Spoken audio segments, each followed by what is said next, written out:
Hi, I am a female from the west coast of Scotland. It was the beginning of December, about 2 years ago.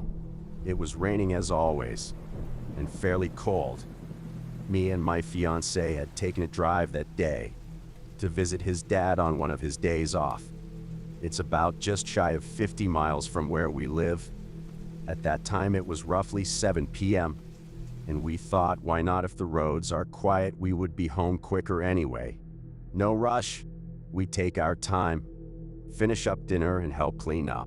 We are in the middle of putting our shoes and coats on when there is a knock on the door, and it was my fiance's stepbrother and his young baby on the door. We end up sitting back down to chat with him. It's then roughly 9 p.m., and the stepbrother and baby head home, and we think, right, we're heading to, when his stepmom comes in from her shift at work. And once again, we are delayed chatting, catching up with her too. It seems to be a thing here, where you wait and talk to someone who has just appeared, so you don't come across as rude. By the time we leave and get out the front door, it was 12:30. We get in the car, we finally get on the road and make the drive home. Everything is going fine. We are chatting with the music on low in the background. Most of the way back it is completely pitch black. We are halfway home, pass through a small village that is a few miles from the next town. And when we get there, I normally texted my mom to let her know we are nearly home and to keep an eye out for us, so she can unlock the door. I was typing away and we're just getting towards the next town, when suddenly my phone shuts off. My fiancé starts slowing the car down and says, "Wait, what was that?" I look up to where he's looking, and there it is. There is a man standing off to the side of the road in the bushes. He's dirty and looks like he has a white bedsheet around him.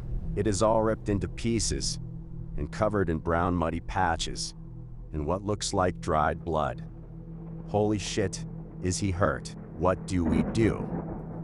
I panicked, looking at the man and then at my partner, who hasn't taken his eyes off the guy. "I don't know," he says.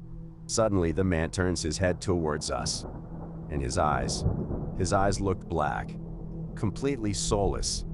I don't know how else to describe it. The man suddenly snaps his head backwards and screams loudly. You can hear it through the closed windows, from 10+ feet away. It was high-pitched, and my ears felt like they were going to bleed. I put my hands over my ears and look right at him. He stops screaming, turns on his heels and runs back into the bushes. My heart was racing, and my partner speeds up, driving right past where the creepy man was standing. What the hell? What was that guy doing? I screamed. I don't know. But whatever the hell he was doing, we're not stopping. When we got in the house, my mom said how pale we were.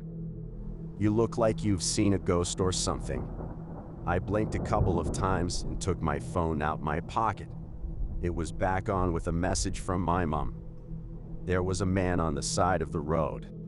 I opened my phone to look at the message from my mom. I was in mid-sentence apologizing for being so late when my phone turned off. But all those texts were there.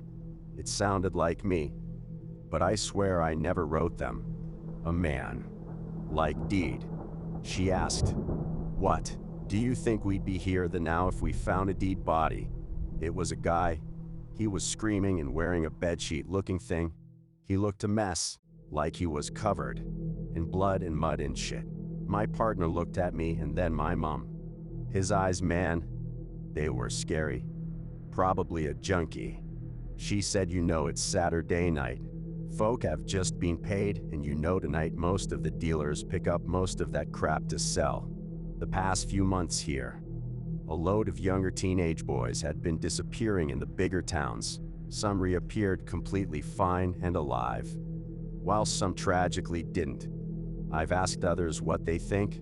Some still think a junkie, while a few have said a skinwalker. I have no idea what that was, but safe to say we haven't seen that man or anything like that since on that road, and we will never be leaving his dad's house that late ever again.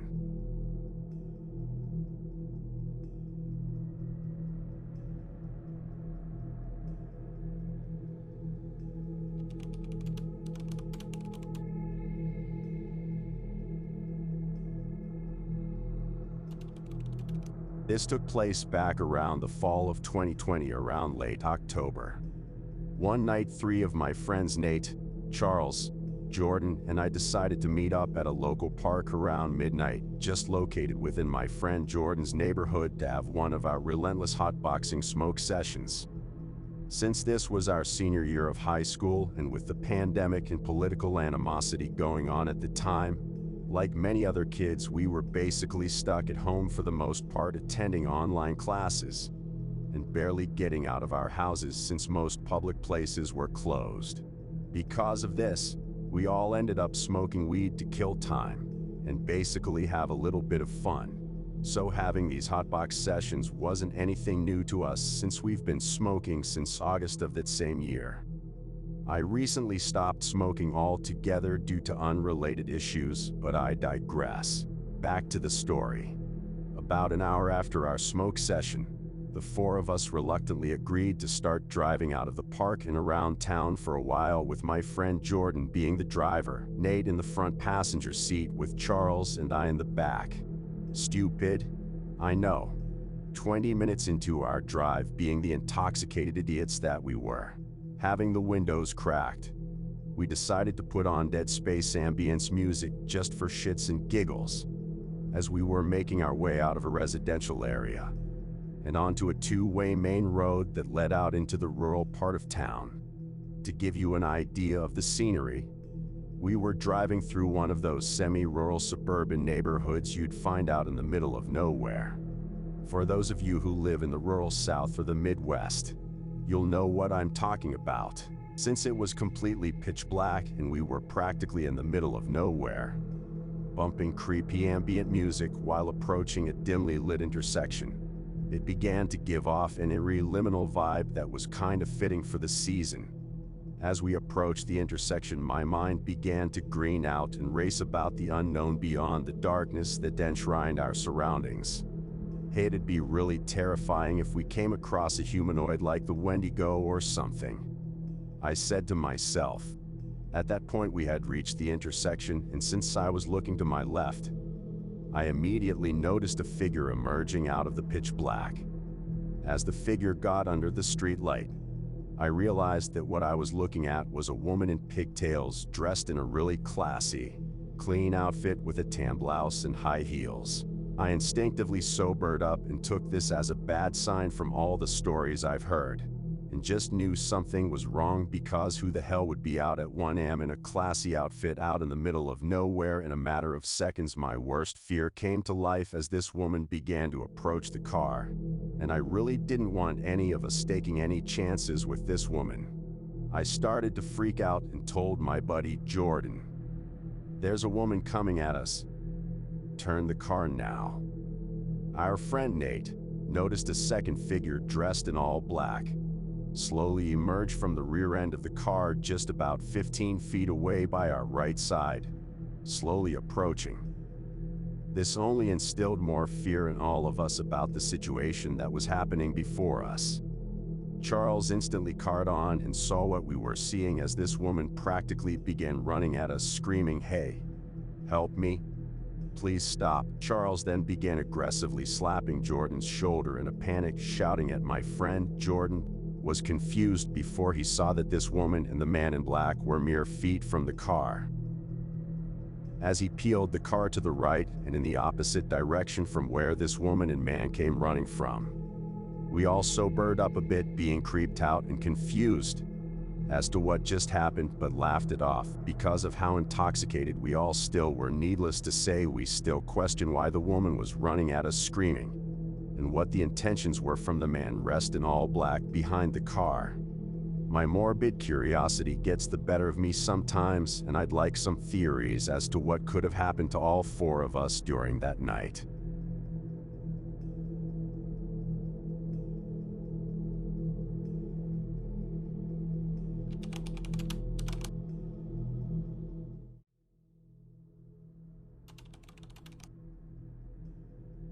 It's about 1 year ago. I worked at the late shift as a custodian at a university.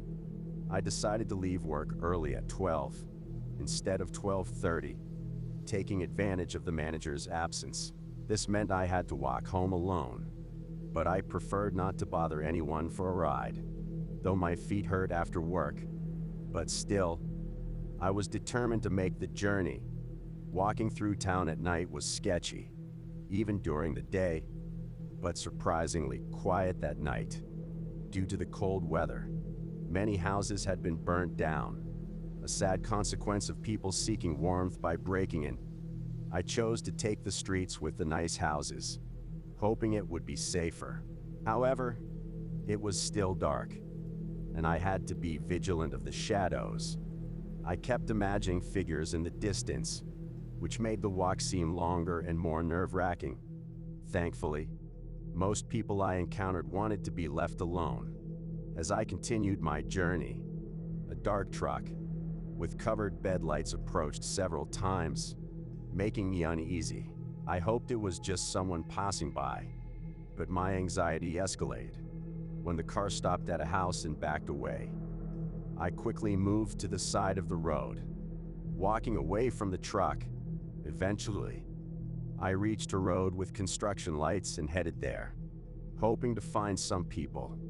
Despite the late hour, I was scared and trying to come up with a plan to feel safer. The truck reappeared and briefly seemed to be searching for me before driving off in another direction. When I finally arrived home, my pets provided comfort and helped me calm down. The next day at work, I shared my harrowing experience with my manager, wondering if I had overreacted. However, he assured me that trusting my gut was important and that he understood the concerns of living in this part of Oklahoma. Even now, I sometimes feel paranoid and anxious, but that night taught me to pay attention to my instincts. Sometimes being cautious and aware can be the key to staying safe in uncertain situations.